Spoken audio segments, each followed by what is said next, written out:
लेकिन जिस समय हमारी प्राण हमारे शरीर से निकल रहे हैं, उस समय यदि भगवान का नाम याद आ जाए तो वो परम लाभ है। क्योंकि जीवन में जो नाम लिया उसका लाभ तो होगा, लेकिन सच्चा लाभ तो तब ही है जिस क्षण हमारी आत्मा हमारे शरीर को छोड़ रही है और उस समय हमारी बुद्धि भगवान के नाम का स्मरण करे। जीवन भर हमने भगवान का नाम लिया, लेकिन मृत्यु काल में हमें भगवान याद नहीं आए तो आखिर में हमारी बुद्धि जहां होगी, हमारा आगे का जीवन भी वैसा ही होगा। शास्त्र का नियम है, अंते यामति सागति। अंत काल में हमारी मति बुद्धि जैसा स्मरण करेगी, हमारी गति भी वैसी ही होने वाली है। हाँ, जीवन भर जो नाम लिया है उसका लाभ तो होगा, लेकिन सच्चा लाभ तो यही है कि मरते समय भगवान हमें याद आ जाए। ये परम लाभ है। राजा, मुक्ति के लिए भगवान का ध्यान करना चाहिए। तो भगवान के दो स्वरूपों का वर्णन किया गया है। एक है भगवान का विराट स्वरूप और दूसरा भगवान का सूक्ष्म स्वरूप। यदि भगवान के स्वरूप का ध्यान करना है राजा, तो सबसे पहले आसन को जीतो। जितासनो जित श्वासो जित संगो जितेन्द्रियः स्थूले भगवतो रूपे मनः संधारयेत् धिया। सबसे पहले आसन दृढ़ करो। आज का मानव आसन लगाना ही नहीं जानता। थोड़ी देर आलती पालती लगाई, फिर आसन हटा लिया, चलने लगे। कभी पांव पर पांव रख लिया, कभी पांव पसार लिए। श्रीमद् भागवत कहता है, सबसे पहले आसन को जीतो। आसन दृढ़, आहार दृढ़ और निद्रा दृढ़ हो। जिसका आसन पक्का है उसे रोग बहुत कम होते हैं। आप कुछ ना करो, अपने सुख आसन से लंबे समय तक बैठने का अभ्यास करो। बैठना भी कोई सरल नहीं है महाराज। जो आसन लगाता है वही जानता है। आसन के बाद अपनी श्वासों पर नियंत्रण करो। माला लेने की जरूरत नहीं। हम जो श्वास लेते हैं, इन श्वासों पर ध्यान दो और श्वास को अंदर रखो। जित संगो जितेन्द्रियः। किसी बुरे व्यक्ति का संग ना करो। यदि संग करना ही है तो सत्संग करो और अपनी इंद्रियों को अपने वश में रखने का प्रयास करो। श्री सुखदेव जी महाराज कहते हैं, राजा भगवान के विराट रूप का ध्यान करो। ये संपूर्ण सृष्टि भगवान ही तो हैं। जो पाताल है वो भगवान का तलवा है, और जो सत्यलोक है वो भगवान का मस्तक है। भगवान पृथ्वी में, जल में, आकाश में, वायु में, पेड़ में, नदी में, सब में भगवान ही भगवान है। ऐसा कोई स्थान नहीं, ऐसी कोई वस्तु नहीं जहां भगवान ना हो। भगवान के सूक्ष्म रूप का यदि ध्यान करना है तो आसन लगाओ, आसन लगाकर प्राणायाम करो। ऐसा ध्यान करो जब अपनी नासिका के द्वारा प्राणवायु को खींचो। प्राणायाम में 3 प्रक्रिया होती है, पूरक, कुंभक और रेचक।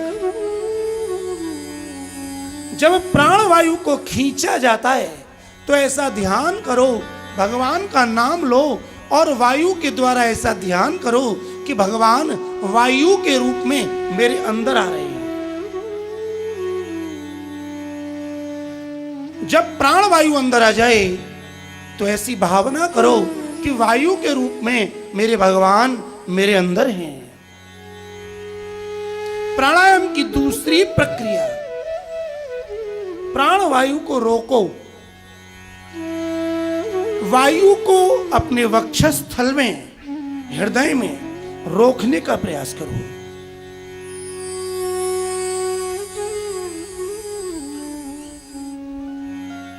और ऐसा ध्यान करो कि मेरे भगवान मेरे अंदर हैं।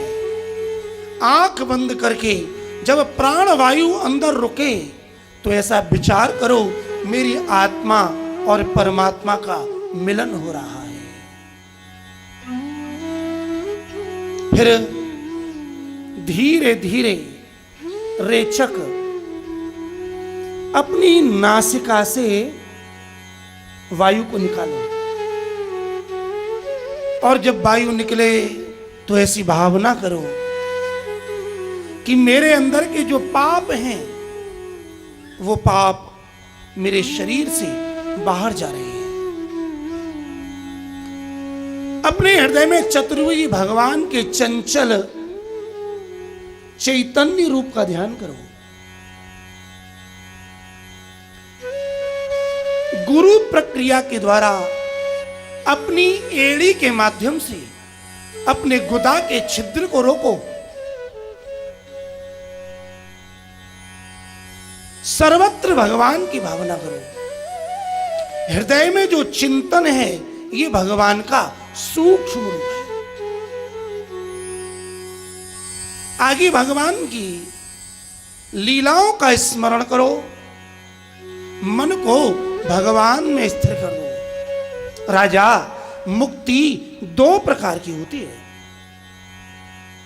एक सद्यो मुक्ति और दूसरी क्रम मुक्ति। सद्य शब्द का अर्थ होता है शीघ्र।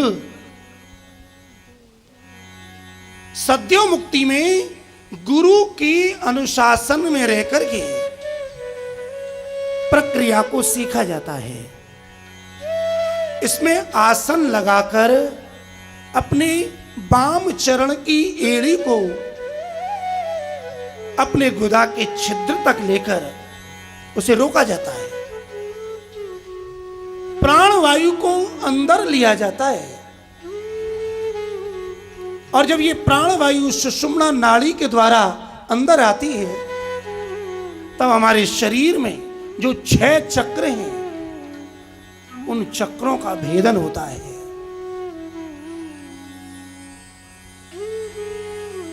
हमारे आपके शरीर में 6 चक्र हैं।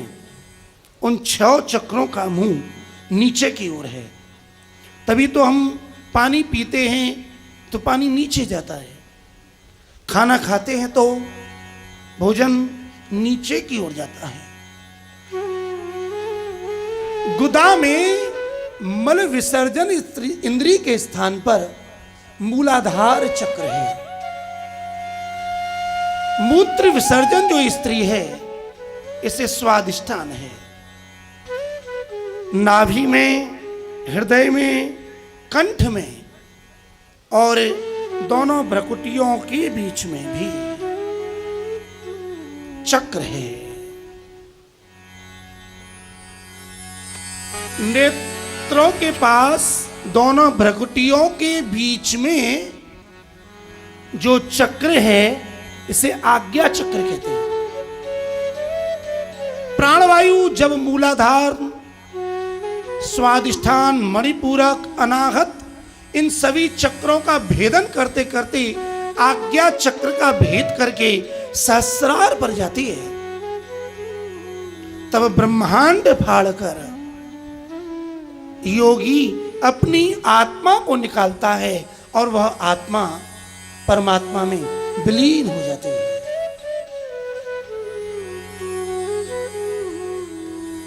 दूसरी मुक्ति है क्रम मुक्ति।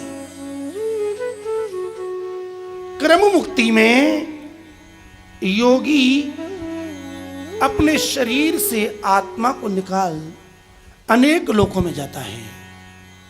पृथ्वी से लेकर अंतरिक्ष, स्वर्ग, मह, जन, तप और ब्रह्मा जी के सत्य लोक तक जाता है। अग्नि आदि के लोकों में भ्रमण करता है, जो जो देखने की, भोगने की इच्छा होती है अपनी इच्छाओं की पूर्ति करता है और अंत में पुनः पृथ्वी पर आकर अपने शरीर का त्याग करता है। सभी कारणों को विलीन कर अंत में भगवान को प्राप्त कर लेता है।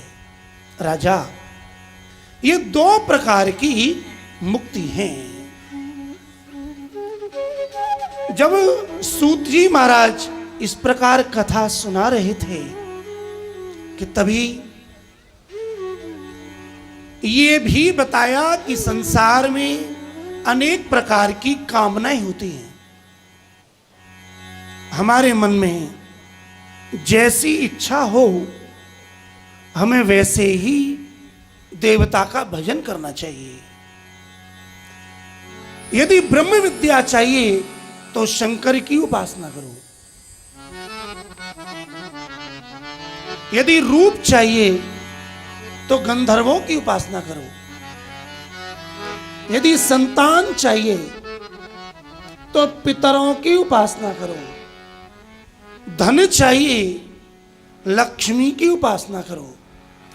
अपने दाम्पत्य जीवन में यदि सुख और शांति चाहिए, दाम्पत्यार्थी उमाम सतीम मां पार्वती का पूजन करो, गौरी पूजन करो।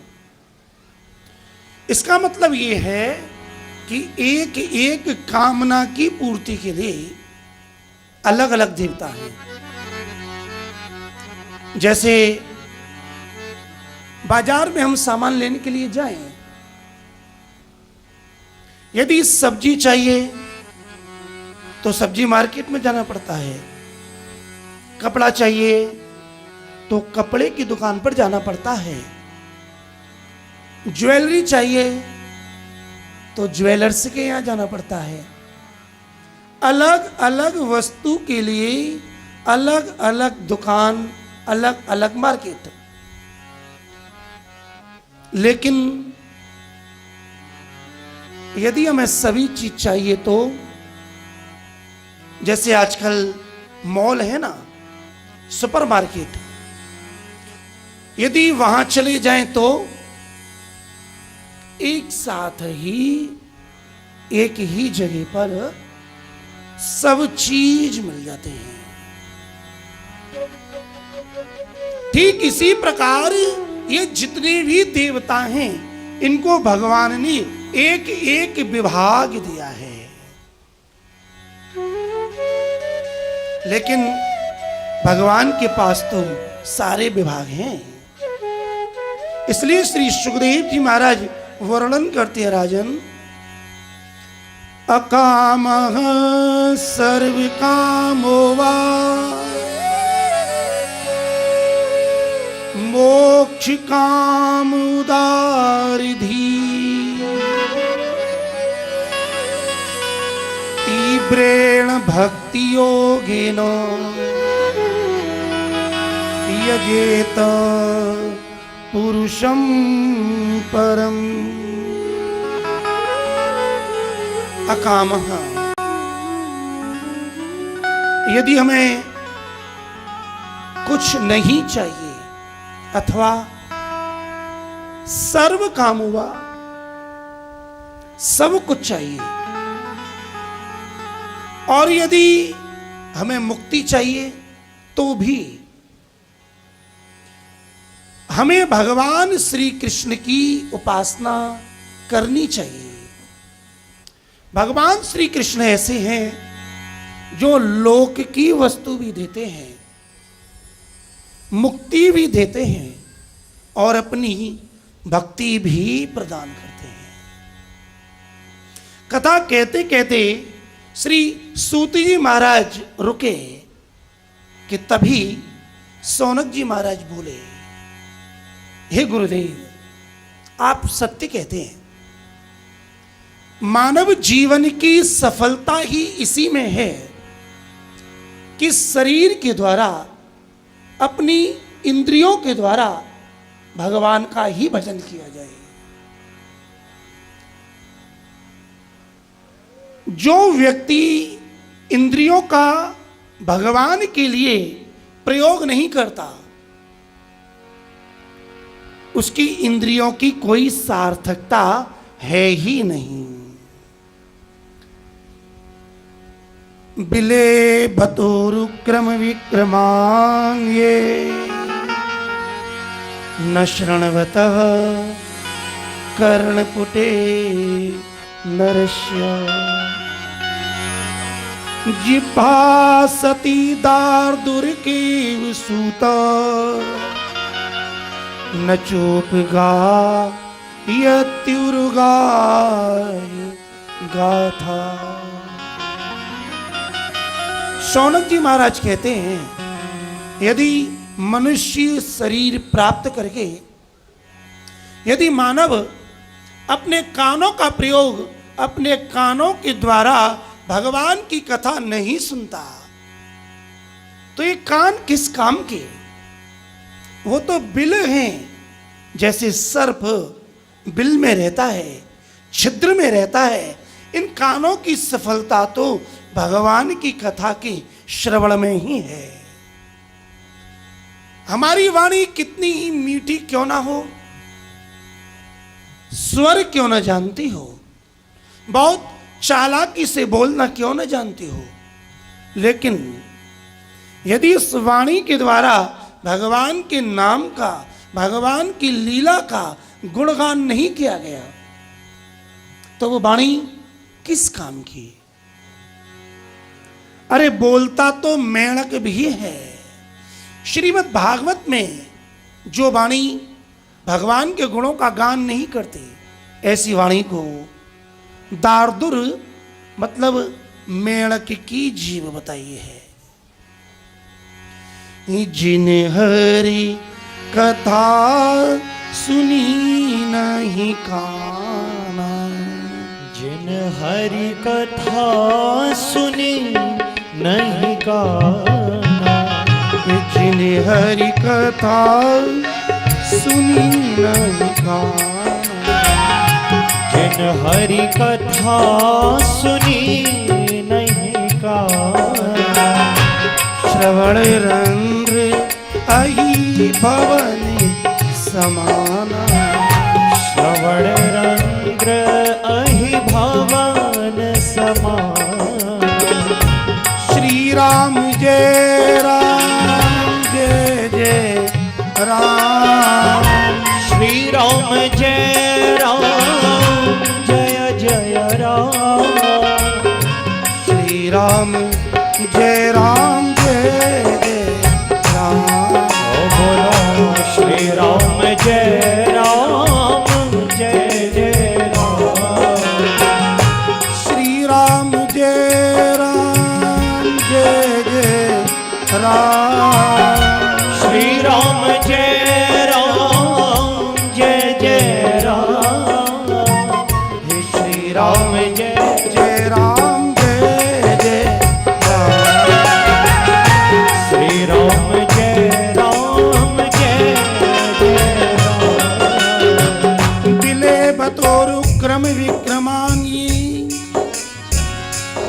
चरणवतः कर्णपुटे नरस्य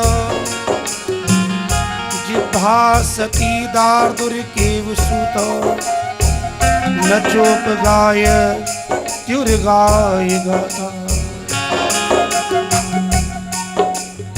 तदस्म सारं हृदयं वतेदं